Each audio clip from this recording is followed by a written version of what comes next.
我发明了月饼专属动图皮肤，不仅能做变换的月亮，还可以……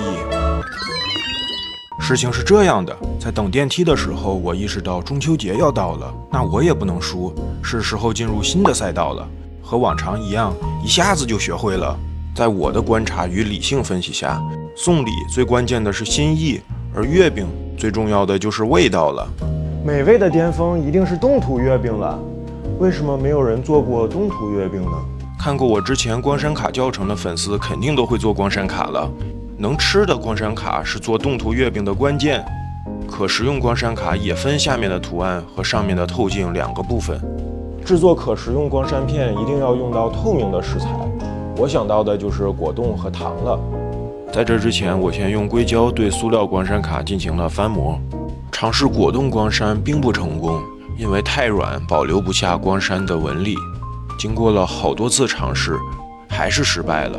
之后我才看到明治大学曾经用一把特殊的刀切出了明胶光山片，用糖来做光山片就成功很多了。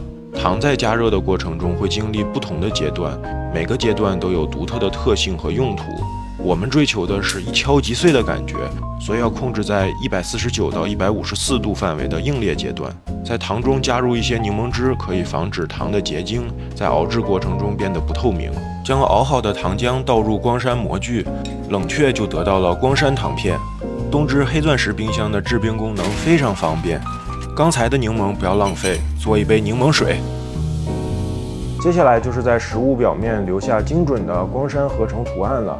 我也尝试了很多不同的方案，用可食用的颜料在糯米纸上打印，还有用之前我做的光山印章蘸取可食用色素盖出的图案，直接在食物上面用激光雕刻光山图案，各有特点。凑齐了可食用光山科技，下一步就是做月饼了。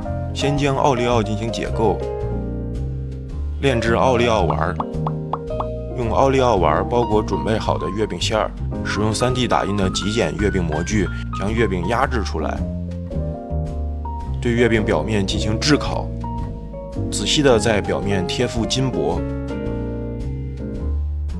载入设计好的光山动图文件，在黄金表面进行雕刻，最后再将预制好的光山糖饼精准对齐，镶嵌在月饼中央。